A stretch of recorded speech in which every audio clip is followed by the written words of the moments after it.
says, Assalamu alaikum wa rahmatullah. These things will enter you the Jannah. And then he says, Sallallahu Alaihi Wasallam, and feed the people. Feeding people makes us all happy and get the connection between us and share the love. Feed the people, Muslim or non-Muslim. Feed the people who needs to be fed. Wasil al-arham. And visit one another. The kinship. Go visit your Muslim brother if you think he's sick. Or if you haven't seen him for a while. Call him at least. Starting with your parents. Then the closest relatives. And then the list goes on. And then the neighbors. وَصَلُّوا بِاللَّيْلِ. And pray at night time while people are sleeping. You will enter the Jannah peacefully. Those 4 things, concentrate on them. And apply them on your daily life. Number 1 is saying Assalamu alaikum wa rahmatullah. The Prophet ﷺ is teaching us certain things that will lead us to the Jannah. He started with the salam, peace. Assalamu alaikum wa rahmatullah, brother. And you respond, wa alaikum assalam wa rahmatullah wa barakatuh. Always make it better than the first one.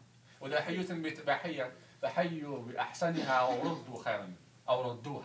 Allah SWT says in Surah An-Nisa, وَتَحِيَّةٌ بِتَحِيَّةٍ. Somebody give you a tahiyya, meaning he says Assalamu alaikum wa rahmatullah wa barakatuh. Reply with one that it's better. Always add something. If I say Assalamu alaikum, you say wa alaikum assalam, you add wa rahmatullah. If I say Assalamu alaikum wa rahmatullah, you add wa barakat. Always make it better so you can get the more these, because each word is with 10 hasanat. You don't want to mess 10 hasanat because you will need it in the day of the judgment. You looked at him, he never responded. So what does Sa'd ibn Abi Waqqas do? Does he become angry? Was he upset? Did he think positive, negatively about his brother, or suspicious? Allah SWT says, اجتنبوا كثيرا من الظن. Prophet ﷺ said in the hadith, اجتنبوا كثيرا من الظن. Allah SWT said, because of the dhann is kadhib. كثيرا من الظن kadhib. Allah said the suspicious acts and thinking, it will lead to lying. Allah says in Surah Al-Hujurat, يا أيها الناس اجتنبوا كثيرا من الظن ما ظن إثم. Stay away from the suspicious acts and thinking. Because after that, what happened? People start to sin. Just physically or heartily. Your heart is going to feel bad. The ulama, remember this. It's very, very important. The ulama of the usul, they have a qaida. They have a mas'ala. But they say, أعمال القلوب السيئة. That the deeds of the hearts that are bad, or have evil thoughts, such as hasad, envy, such as haqd, not wanting for your Muslim brother anything good, such as hatred, such as lying, those sicknesses and illnesses of the heart that make the person not a good person, because he's always being suspicious toward his other Muslim brothers, always thinking bad about them no matter what they do. There's nothing good about this brother. Only evil. We have to only take one part and break him down and forget about his good deeds that he's done. That's not how Rasulullah has taught us. That's not the school of the Prophet ﷺ. When you think something about your Muslim brother, always, always bring the good things about him first. That's how you clean your heart. That's how you're going to enter the Jannah. إِلَّا مَنْ أَتَى اللَّهَ بِقَلْبٍ سَلِيمٍ. Only if your heart, Allah said, only if your heart is clean, then you will enter the Jannah. If there is hatred towards your Muslim brother, if there is envy towards your Muslim brother, if there is hatred towards your Muslim brother, if you are suspicious about your Muslim brother, you're not going to enter the Jannah. And if you die in that state, may Allah have mercy on us. Allah will judge you, but it's going to be tough.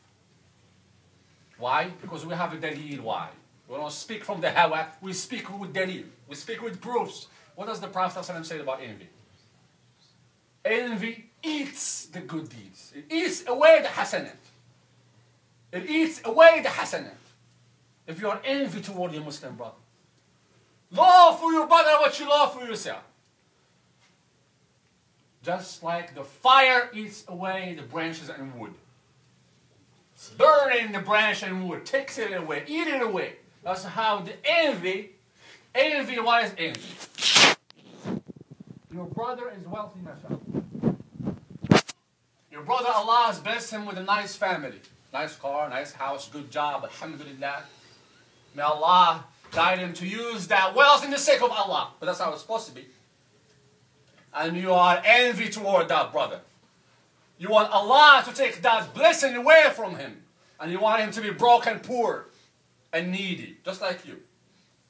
That's envy. That's envy. Always be happy for what the brother has. And you have the same reward if you have the same niyyah, my dear brothers and sisters. You have the same reward.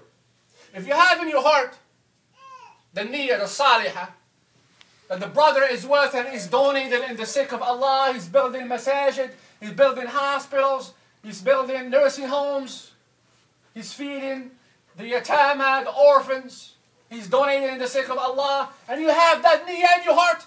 What does the Prophet ﷺ say? فَهُمَا فِي الْأَجْرِ سَوَى. SubhanAllah, they have the same reward. Just adjust your niyyah, and you will be fine, alhamdulillah. That's the beauty about our deen, about Islam. You cannot be stressful about these things and depressed.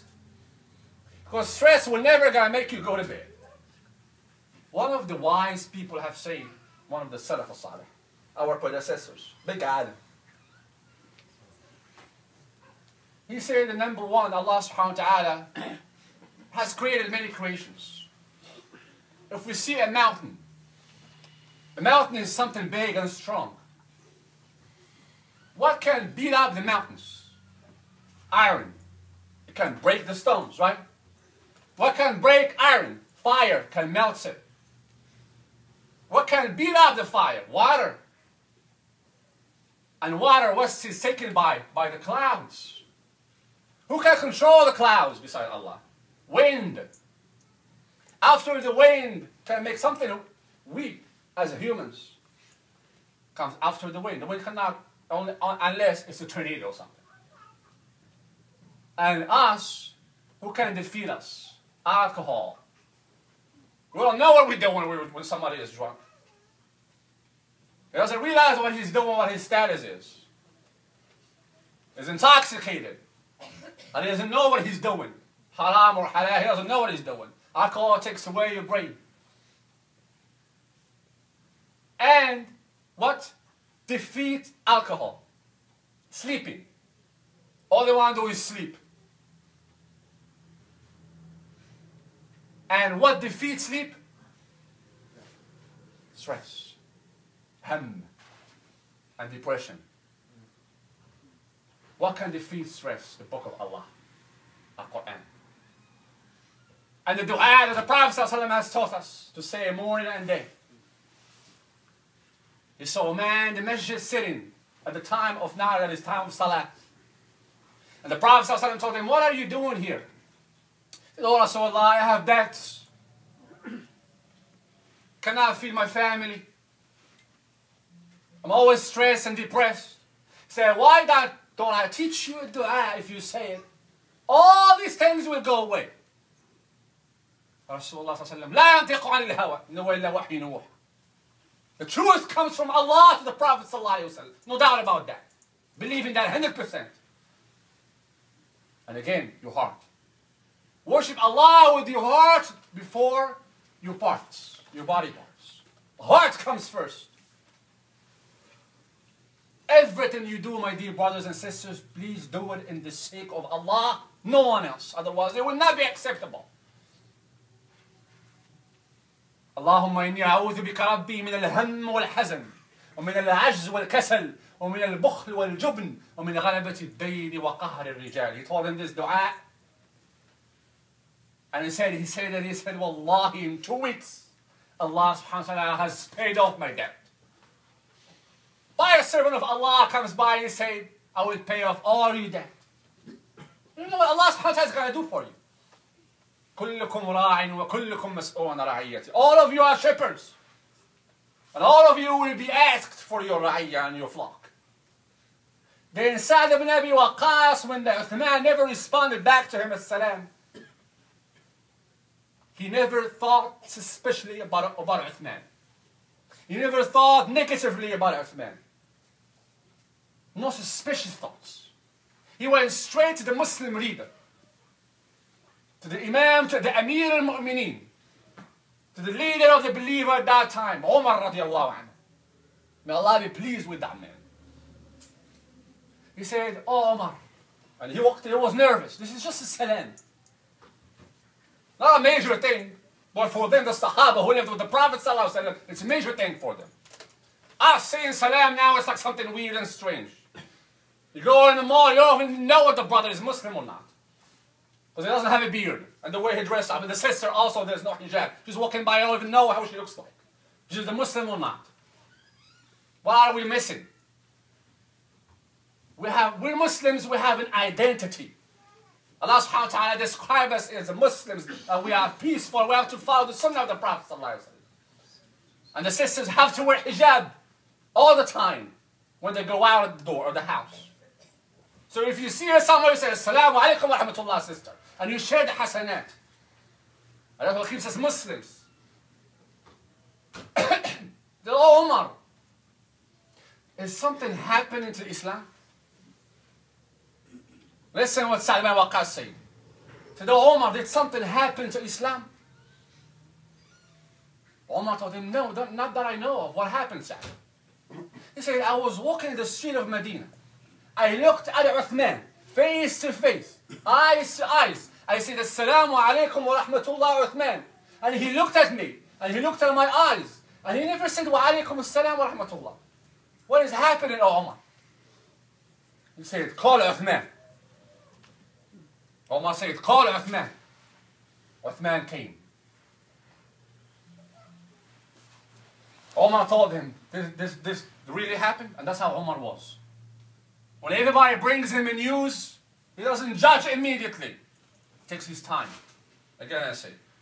And he thinks about it deeply, and he asks the people of knowledge, and then he brings witnesses. Then he gives the judgment. And that's the fair, just Muslim leader that the Prophet ﷺ started with, number one, who Allah is going to shade him under the throne in that day 50,000 years. And everybody is sweating. He started with Imam Adil, a fair Imam. Allah will shade him. And Umar was one. With the Shahada of Rasulullah sallallahu alayhi wa sallam. Uthman said, he said, Wallahi, he swear by Allah. He said, Wallahi Amir al-Mu'mineen. I never heard him. SubhanAllah. Sa'd said, Wallahi wa Amir al-Mu'mineen. I said, Assalamu alaikum wa rahmatullah. And he looked at me, face to face, and eyes to eyes. But he never responded to me. So those are two of the people, the best 10 Sahaba of the Prophet ﷺ, who are going to Jannah. And they're having this argument with Umar radiallahu anhu. But with a peaceful, knowledgeable way. Not raising the voice and fighting. With peaceful and smart way in front of Umar radiallahu anhu. Then Uthman said, oh, I remember. They never thought suspicious about their brothers. Always have a solution. They go back to the Quran, the book of Allah, and what the Prophet ﷺ teach them in his school. He said, oh, I remember. Uthman said, what is it, Uthman? Umar said, what is it? He said, Amir al-Mu'mineen. He said, sometimes I think of a hadith that I heard from the Prophet ﷺ, but he didn't finish it. I block. Sometimes he said, I block. And I don't remember what goes around me. And I don't see who walks by me. And I don't hear things. Did Umar judge him and say, what is wrong with you? What happened? Why did you do that? Did he yell at him? No. He said, what is that, O Uthman? Tell us that hadith.